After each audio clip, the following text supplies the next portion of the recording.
ঘাতকরা parachute নিয়ে কমান্ডোদের মতো বিমান থেকে জাম্প করে, কিন্তু তার প্যারাশুটটি গাছের ডালে আটকে যায়, যার কারণে সে প্যারাশুট খুলে নদীর পানিতে লাফ দেয়। নদীর পানিতে দুটি কুমির হাঁ করে আছে তাকে খাওয়ার জন্য।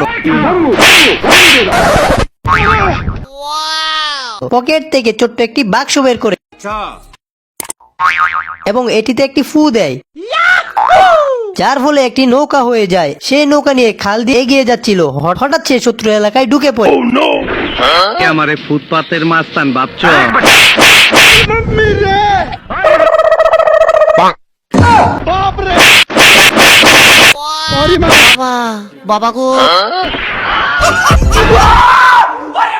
জীবন বাঁচাতে সে নৌকা তুলে দৌড় দেয় এবং সে খালের শেষ মাথায় এসে পড়ে।